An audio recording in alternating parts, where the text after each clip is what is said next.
प्रदेश के बहुत से किसान खेती के साथ अनार की बागवानी करके अच्छा लाभ कमाते हैं, लेकिन अनार के बाग में कई तरह के कीटों का प्रकोप होता रहता है, जो अनार के बाग को काफी नुकसान पहुंचाते हैं।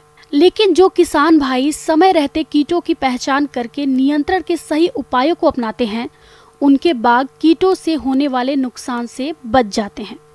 तो इस रिपोर्ट में जानते हैं अनार के बाग को हानि पहुंचाने वाले कीटों की पहचान और नियंत्रण के बारे में। तो आप भी देखिए और लाभ उठाइए।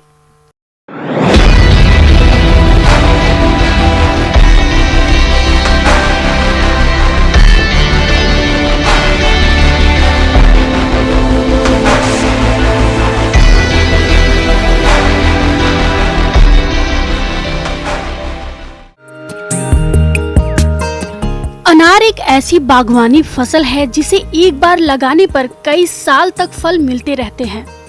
अनार सबसे ज्यादा स्वास्थ्यवर्धक और पोषक तत्वों से भरपूर फल माना जाता है। अनार में मुख्य रूप से vitamin A, C, E, folic acid और एंटीऑक्सीडेंट पाए जाते हैं, जिसके कारण इसकी बाजार में मांग वर्ष भर रहती है। इसकी बागवानी करके किसान अच्छा खासा मुनाफा कमाते हैं।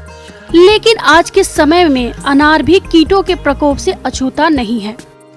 बदलते मौसम और वातावरण में नमी के कारण कई तरह के हानिकारक कीटों का प्रकोप होता है, जिसका समय पर सही पहचान करके जो बागवान नियंत्रण कर लेते हैं, उन्हें अधिक फलोत्पादन मिलता है।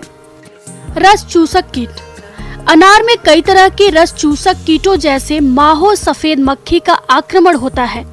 ये कीट पौधों की नई शाखाओं और फूलों से रस चूसते हैं, जिसके कारण पत्तियां सिकुड़ जाती हैं और पौधे की बढ़वार कम हो जाती है, जिसके कारण फलोत्पादन कम मिलता है। रस चूसक कीट का नियंत्रण। इस कीट का प्रकोप पौधों पर दिखाई देने पर नीम तेल 5 मिलीलीटर प्रति लीटर पानी के घोल का छिड़काव करें।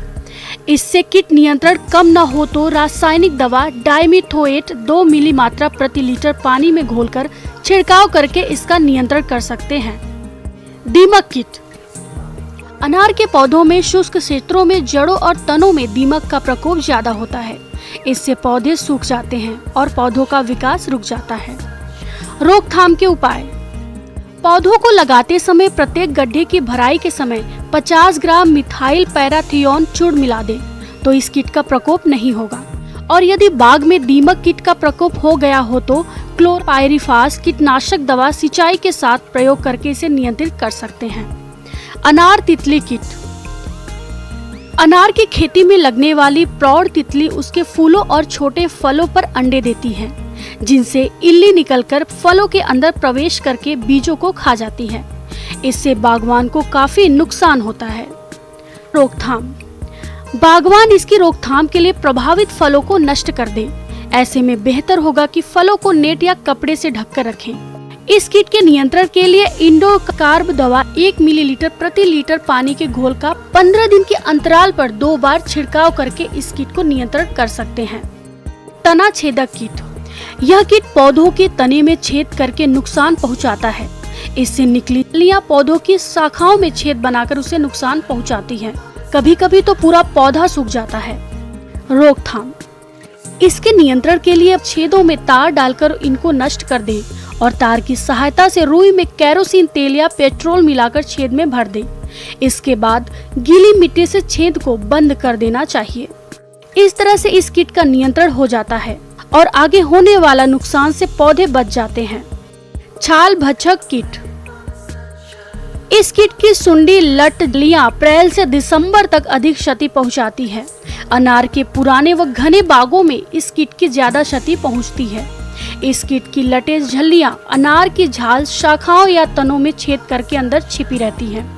रात्रि में ये इन छिद्रों से निकलकर पौधों की झाल को खाकर क्षति पहुंचाती हैं। कीट नियंत्रण के उपाय। इस कीट से प्रभावित कटी फटी ये छाल या ढीली छाल को हटा दें, ताकि वयस्क बीटल अंडे न देने पाए। इसके अलावा सूखी और कीट ग्रसित शाखाओं को काटकर नष्ट कर दें। कीट का प्रकोप दिखाई देने पर छिद्रों में केरोसिन या पेट्रोल 3 से 5 मिलीलीटर प्रति सुरंग या छिद्र में पिचकारी या इंजेक्शन की सहायता से डालें या रुई का पोहा बनाकर अंदर डाल दें और छिद्र को गीली मिट्टी लगाकर बंद कर दें। शाखाओं पर मिथाइल पायरेथियोन 50 EC दवा 2 मिलीलीटर प्रति लीटर पानी का घोल बनाकर छिड़काव करना चाहिए। अधिक आक्रमण होने पर कॉपर ऑक्सीक्लोराइड COC घोल का लेप तने के चारों ओर लगा दें। कार्बोरिल 50 WP 2 ग्राम प्रति लीटर पानी के हिसाब से तने के 3 फीट की ऊंचाई तक छिड़काव करके कीट का नियंत्रण कर सकते हैं। बागवान भाइयों, अनार के बाग में कीट नियंत्रण के उपायों में सबसे पहले भौतिक विधि का प्रयोग करें। इसके बाद जैविक विधि से कीट नियंत्रण करें और इन सबसे नियंत्रित न होने की दशा में रासायनिक दवाओं का इस्तेमाल करना चाहिए। इस बात का ध्यान रखें कि फलों की तुड़ाई के बाद दवा का छिड़काव करें और दवा छिड़काव के 1 सप्ताह बाद फलों की तुड़ाई करनी चाहिए। ऐसा करके बागवानी अनार के बाग से अच्छी गुणवत्ता की भरपूर फल उत्पादन लेकर अच्छा खासा मुनाफा कमा सकते हैं।